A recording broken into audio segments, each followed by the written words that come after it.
Advocates are encouraging people to cast their ballots during early voting, which just kicked off after a recent report by Think Tennessee found that our state had the lowest voter turnout in the country in the 2022 midterm elections.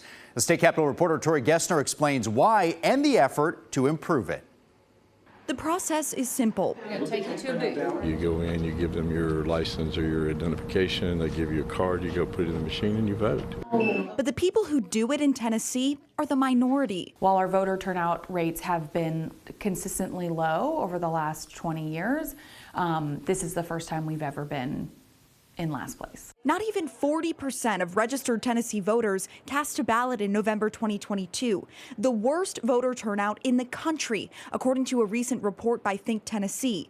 The Nashville-based nonprofit think tank says one of the reasons why was the lack of choices. Our elections across the state are not very competitive. According to the data, more than half of the state legislative races in November 2022 only had one person running, and that problem plays into a vicious cycle. Not as many people are voting, not as many people are running, and it just sort of continues to be this sort of vicious downward cycle. And I think the only way that we can sort of turn that tide is by, more people voting, more people getting involved, more people running for office, and really showing folks that this is something that's important to us as Tennesseans, and we want to be able to be engaged. But certain laws may be making it harder for some to cast a ballot in the volunteer state.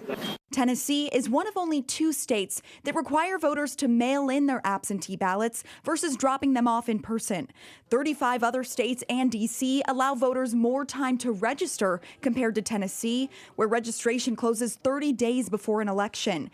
Think Tennessee, pushing for legislative change and more voter education to increase turnout in Tennessee. Yeah, sometimes our choices aren't always great, and sometimes the systems aren't made as easy as we would like them to be, but it's an incredible privilege to be able to vote for our elected leaders, and as much as we can encourage each other to participate in the election systems, that will make our democracy that much stronger. Happy voting. Reporting in Nashville, I'm Tori Gessner.